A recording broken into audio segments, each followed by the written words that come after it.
नमस्कार, आप देख रहे हैं के न्यूज। मैं हूं आपके साथ आकांक्षा मिश्रा। और आपको सभी को पता होगा कि कोरोना काल अभी खत्म नहीं हुआ है। हाल ही में आज ही देख लें तो कोरोना के केसेस काफी ज्यादा बढ़ रहे हैं। देश के कई राज्यों में अलग अलग हिस्सों से कोरोना के केसेस आ रहे हैं। एक्टिव केसेस का मामला भी बहुत ज्यादा इस समय आंकड़े बटोर रहा है। साथ ही साथ डेथ रेट की बात करें, अगर मृत्यु दर, तो वो भी लगातार बढ़ रहा है।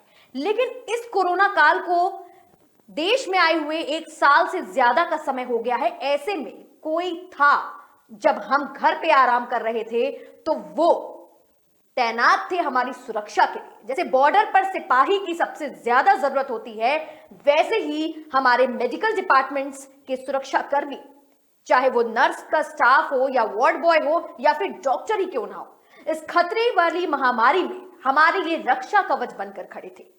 हमें जरा भी इल्म नहीं था, हमें जरा भी पता नहीं चल रहा था कि उन पर क्या गुजरेगी या उन पर क्या बीतेगी। जाहिर तौर पर कोरोना कभी खत्म नहीं हो सकता।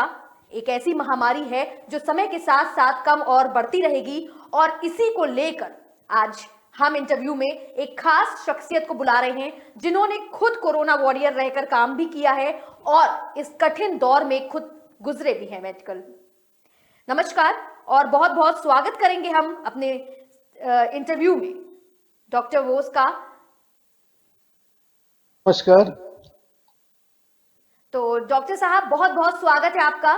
सबसे पहले तो आपको बहुत बहुत धन्यवाद कहना चाहूंगी मैं दिल से कि आपने इस कठिन महामारी के टाइम पर भी लोगों का हौसला अफजाई किया और उस दौरान भी आप लोगों के साथ डटकर उनके लिए खड़े रहे, अपनी सारी सेवाएं उनको दी। इसके लिए बहुत बहुत शुक्रिया डॉक्टर साहब। तो सबसे पहला सवाल मेरा ये है मिस्टर बोस की, जिस तरीके से कोरोना बहुत ज्यादा फैला, जिस तरीके के आंकड़े आ रहे हैं, अभी भी डेथ रेट्स का आंकड़ा बहुत ज्यादा आ रहा है, ऐसे में क्या लगता है ये महामारी कितना और ज्यादा भयावह रूप ले सकती है? देखिए, अभी तो सेकेंड वेव के बाद ये कोविड थोड़ा कम हो रहा था, लेकिन अभी फॉर द लास्ट 3 वीक्स जी केसेस बढ़ते जा रहे हैं। केसेस जी के सीवियरिटी भी बढ़ते जा रहे हैं। तो हमें शायद ये है कि अभी थर्ड वेव आने वाला है, जी। तो इसमें हमें बहुत सतर्क होना चाहिए। कोरोना का जो पहला म्यूटेंट था, जो पहली वेव आई थी, उसके बाद सेकेंड वेव और ये थर्ड वेव जो आ रही है, इन तीनों ही वेव्स के समानांतर कितना ज्यादा डिफरेंस या कितना ज्यादा भयावह हो सकती है ये लहर कोरोना की? हम लोग जो देख रहे हैं कि ये वैक्सीनेशन के बाद जी जो कोरोना के पेशेंट्स आ रहे हैं, जी उनके सीवियरिटी ऑफ डिजीज थोड़ा कम है आगे से। जी। लेकिन जो कम उम्र के बच्चे भी थोड़े बहुत आ रहे हैं, उनका सीवियरिटी बहुत ज्यादा है। तो कह सकते कि हमारे तीसरी डिपार्टमेंट लहर में में। जी हमारे डिपार्टमेंट में 2 हफ्ते से 3 बच्चे आए हैं। जी। वो 18 से 20 साल के बीच में है। उनके डिजीज सीवियरिटी बहुत ज्यादा थी, क्योंकि उन्होंने वैक्सीनेशन नहीं किए थे। तो इस तरीके से कह सकते कि तीसरी लहर जो है वो बच्चों के लिए ज्यादा भयावह है। आने वाली लहर जो है बच्चों के लिए बहुत ज्यादा घातक है। शायद हाँ, खतरा बच्चों में ही ज्यादा है, क्योंकि उन्हें तो कोई वैक्सीनेशन नहीं दिया गया है। अच्छा, कई केसेस में ऐसा पाया गया है कि जब कोरोना की वैक्सीनेशन लोगों ने ली, पहली डोज ली, उसके बाद उनको बुखार आया, शरीर में कुछ उनको एंजाइटी रही, उनको दिक्कतें रही, तो इस तरह की चीजें भी बहुत सामने आई। तो क्या कह सकते हैं कि वैक्सीन इतनी कारगर नहीं है? नहीं, वो ठीक नहीं कहना है। वैक्सीन तो बहुत इफेक्टिव है और वैक्सीन लेना चाहिए। वो हम लोग देखे हैं कि 1 डोज के बाद भी जी जिन्होंने कोरोना के शिकार हुए हैं, उन्हें में डिजीज सिवियरिटी बहुत कम है। कोरोना काल में इतने कठिन समय में जब आप अपनी सेवाएं दे रहे थे एक हॉस्पिटल में, किस तरीके की चैलेंजेस और किस तरह की चुनौतियों का सामना आपको दिन पर दिन करना पड़ रहा था? क्योंकि हमने आपका एक वीडियो देखा है, एक वीडियो आपका इंटरव्यू का था जिसके दौरान आप पूरे पीपी किट में दिखे। ऐसे कई तमाम डॉक्टर्स हैं और आपने भी काफी मतलब उस दौरान मशक्कत करी है। जरा उस एक्सपीरियंस के बारे में टीवी स्क्रीन पर हमारे दर्शकों को बताएं। वो सेकेंड वेव के टाइम में था, जो हम लोग पीपी किट पहन के काम कर रहे थे। जी और हर पेशेंट जो हमारे इमरजेंसी में आते थे, हम उनको कोविड पॉजिटिव सोच के ही उनको इलाज करते थे। जी और हैंड वॉशिंग, सोशल डिस्टेंसिंग, ये जी सब जितना हम सकते थे मेंटेन कर रहे थे। लेकिन जब सिक पेशेंट्स आते थे तब तो वो हम कर नहीं पाते थे, हम्म। तो उसमें हम लोग पीपी पहन के सब इलाज करते थे। अच्छा, आफ्टर वैक्सीनेशन के कितने साइड इफेक्ट्स जो होते हैं आए दिन हम लोग अखबारों में टीवी में देखते हैं कि वैक्सीनेशन के साइड इफेक्ट्स के केसेस भी आते हैं। ऐसे में आपके हॉस्पिटल्स में अपोलो में कितने ऐसे केसेस या मरीज आए होंगे जिनको वैक्सीनेशन के बाद कुछ साइड इफेक्ट्स हुए हैं इसके? हॉस्पिटलाइज जो हुए हैं जी उनमें बहुत कम आए हैं। जी ज्यादातर उनका ज्यादातर उनका जो सिम्टम्स है ये बहुत माइल्ड सिम्टम्स है। और सिर्फ एक ही पेशेंट जो आए थे, वो उनका ब्रेन अटैक हुआ था पोस्ट हम्म वैक्सीनेशन, वो सीरियस थी, लेकिन वो भी ठीक होके ही घर गए। हम्म। अच्छा, एक सवाल और मेरे दिमाग में है कि अक्सर हम लोग अमूमन ये सवाल बहुत आम है कि कोरोना काल में लोग पूछते हैं कि होम आइसोलेशन ज्यादा बेहतर रहता है विकल्प, या फिर अगर हम खुद को जाके हॉस्पिटल में एक तरीके से एज एन मरीज एडमिट करवा दे वो ज्यादा बेटर और सेफ रहता है? वो तो पेशेंट के ऊपर डिपेंड करते हैं। जिसका माइल्ड जी डिजीज है, जिसका कोई लंग का बीमारी नहीं है, जैसे हाफनी की बीमारी, interstitial lung disease, pulmonary fibrosis, pulmonary hypertension, heart failure, ischaemic heart disease, ये सब जिनको नहीं है, उनको अगर माइल्ड डिजीज हो तो घर पे रहना ही बेहतर है। अच्छा, कोविड से अगर कोई पेशेंट अगर ग्रसित है उसके बाद वो कोविड से रिकवर करता है, क्या उसके बाद उसका इम्यून सिस्टम इस कदर वीक हो जाता है कि वो और किसी जानलेवा बीमारी का शिकार हो सकता है? क्या बहुत जल्दी उसका इम्यून सिस्टम वीक होने की वजह से और भी कोई बड़ी गंभीर समस्या उसको ग्रसित कर सकती है? हाँ, पोस्ट कोविड जो उनको समस्या हो रही है, जी वो लंग्स की समस्या हो रही है, ऑक्सीजन जी की डेफिशिएंसी की कमी की शिकार वो लोग कभी कभी हो रहे हैं।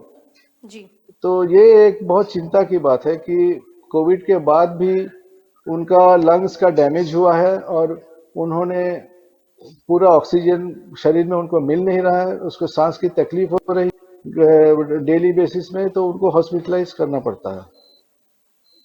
एक आम सवाल ये है, अधिकतर लोग ये पूछते हैं कि जो वैक्सीन आई है मार्केट में, कोविशील्ड हो, कोवैक्सीन हो, कोई कहता है कि कोविशील्ड लेना ज्यादा हमारे लिए दिक्कत कर गया, हमारी तबीयत खराब हो गई, या कोवैक्सीन। ऐसे में किस वैक्सीन पे ज्यादा भरोसा किया जाए? कौन सी वैक्सीन पे ज्यादा निर्भर किया जा सकता है अपने आप को कि ये वैक्सीन लेंगे तो हो सकता है कि कुछ हद तक हमारी समस्याएं का निदान हो जाए? ऐसा तो कोई हेड टू हेड कंपैरिजन हुआ नहीं है।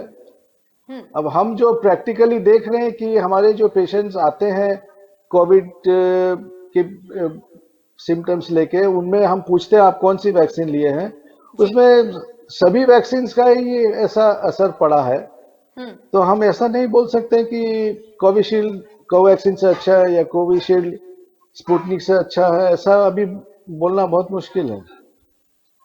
अच्छा, एज एन डॉक्टर आपको क्या लगता है कि कोविड से निकले हुए, क्योंकि आप खुद भी कोई बार कोरोना के ग्रसित में हो चुके थे, आपको भी कोरोना ने जकड़ा था, तो आपने अपनी बॉडी में ऐसा जी, साइंटिफिकली क्या चेंजेस आपके बॉडी में आपने महसूस करे कि कोरोना होने के बाद इंसान को अमूमन क्या ऐसी चीजें होती है जो ज्यादा परेशान करती है?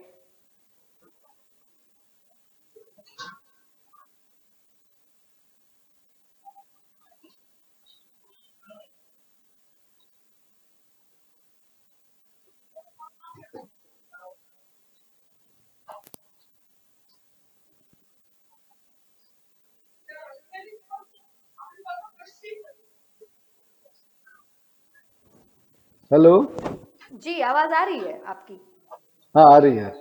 मेरा सवाल ये था कि जैसे कई बार होता है कि कोरोना से ग्रसित होने के बाद एज एन डॉक्टर आपसे मैं पूछ रही हूँ कि एक मेडिकली आपको क्या लगता है कि ऐसे कौन से आपने भी कोरोना से आप ग्रसित थे, तो आपको इस तरह की किस तरह की जी। चेंजेस अपनी बॉडी में नजर आए कि हाँ पोस्ट कोविड में कुछ इस तरीके का फील करता था, मेरी बॉडी में ये चीजें, मुझे पावर ऐसी एनर्जी ऐसी लगती थी, और अब कोरोना होने के बाद मुझे अब इसमें ज्यादा दिक्कतें हो रही है, ज्यादा सामना करना पड़ रहा है, इन चीजों से दो चार होना पड़ रहा है।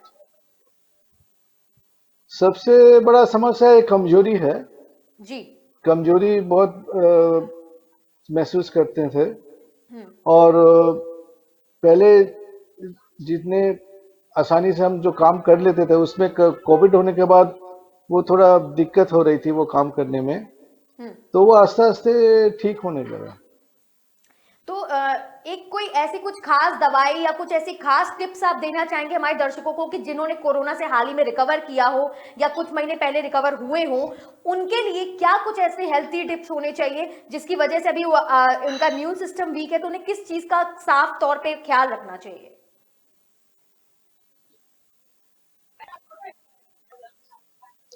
सबसे इम्पोर्टेंट है मास्क पहनना।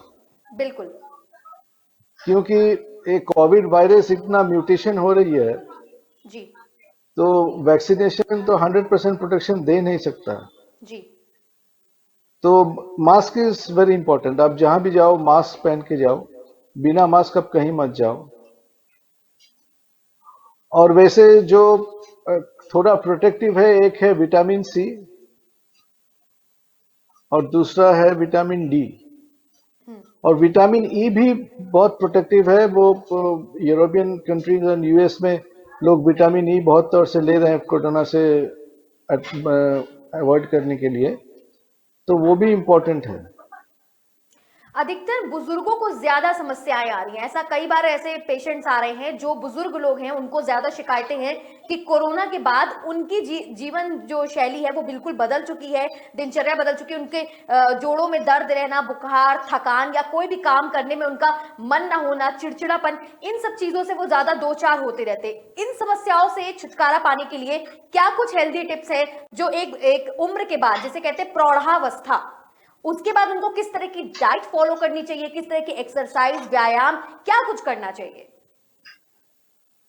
उसमें सबसे इम्पोर्टेंट है योगा। योगा करना चाहिए जी। क्योंकि बॉडी की फिजियोलॉजी मेंटेन हो। जी। और बैलेंस डाइट लेना चाहिए। जी। डॉक्टर साहब, ऐसे तो हमने बहुत सारे आपसे तमाम हेल्दी टिप्स ले लिए, आपसे बहुत सारे क्वेश्चंस कर लिए। हर इंसान किसी भी प्रोफेशन में आता है, किसी भी चीज में अपना हाथ आजमाता है, तो उसके पीछे उसका कोई प्रेरणा होती है। आपने ये मेडिकल प्रोफेशन कई साल पहले जब एमबीबीएस और एमडी किया होगा, जो आपने पढ़ाई करी होगी, उसके पीछे आप किसको प्रेरणा मानते हैं और क्या सोचकर आप इस मेडिकल डिपार्टमेंट का हिस्सा बने? इमरजेंसी में हम जब तालीम लिए थे तो जी। उसी टाइम में हमें जो सिक पेशेंट्स को देखने पड़े एवं हमें इमरजेंसी में जो चिकित्सा करके उनको ठीक कर पाए, जी। उसी से हमको प्रेरणा मिली। क्यों एक्यूट ट्रीटमेंट, एक्यूट रिलीफ जो मिलते हैं, जी। इसमें हमें बहुत माने सेटिस्फैक्शन मिलती है। जाते जाते एक सवाल आपसे और पूछेंगे कि जिस तरीके से आप अपोलो हॉस्पिटल में अपनी सेवाएं दे रहे हैं, किस तरीके के केसेस ज्यादा, कोई क्रिटिकल केस अगर कोई आया हो जो आपने अब तक के अपने मेडिकल प्रोफेशन में आजमाया हो, देखा हो, तो उस केस के बारे में जाते जाते हमें जरूर बताएं। एक पेशेंट को मैं बताता हूं जो एक बुलेट इंजरी लेके आए थे। जी। स्पाइन में उनका बुलेट लगा हुआ था, जी। लेकिन उनका जो शरीर में सबसे इम्पोर्टेंट जो वेसल है, जो एओर्टा, जो सारे शरीर को ब्लड सप्लाई करते हैं, हम्म। उसमें भी लॉज था। तो वो पहले मालूम नहीं चला था क्योंकि हमें एग्जामिन करके उनका सारे पल्स एग्जामिन करके पता चला कि सिर्फ स्पाइन में उनका इंजरी नहीं है, उनका एओर्टा में भी इंजरी है। फिर हम लोग स्कैन करके उनको पता लगाया और उनको कार्डियक सर्जन के अंडर में भर्ती करके वो ठीक होके घर गए। जी। तो बहुत ये बहुत इंजरी पहले धन्यवाद। किसी को मालूम नहीं था। जी। बिल्कुल। बहुत बहुत धन्यवाद आपका कि आपने तमाम सारी जानकारियां मेडिकल से संबंधित जितनी भी जानकारी थी, कोरोना से जुड़े जितने भी मुद्दे थे, उनको लेके जो डाउट्स थे हमारे दिलो दिमाग में, उनको क्लियर करा और आप हमारे साथ कनेक्ट हुए। नमस्कार। नमस्कार। तो ये थे डॉक्टर अरिजीत बोस जो अपनी सेवाएं दे रहे हैं अपोलो हॉस्पिटल में। इनसे हमने बातचीत की और जानने की कोशिश की कि कोरोना की जो तीसरी लहर है वो कितनी ज्यादा घातक हो सकती है और जो पोस्ट कोविड के जो सिम्टम्स हैं वो कितने ज्यादा घातक हो सकते हैं, उनसे जुड़े हेल्दी टिप्स क्या थे और इसके साथ ही साथ बच्चों में अगर इस तरह की कोई बीमारी आती है तो उसको लेकर क्या प्रिकॉशंस करने चाहिए, हेल्दी डाइट्स क्या फॉलो करनी चाहिए, किस तरीके के सेफ्टी मेजर्स लेने चाहिए अगर आप क्राउडेड प्लेस में जाएं। तो सही सीधी सी बात है कि मास्क और सैनिटाइजर इन दोनों का उपयोग बेहद जरूरी है। आप कहीं भी जाएं सुरक्षित रहें, अपने भोजन में संयमता और विटामिन की सबसे ज्यादा मात्रा अपनी प्रचुर मात्रा में रखें। इसी के साथ आशा करती हूं कि आपको हमारा ये इंटरव्यू काफी पसंद आया होगा। नमस्कार।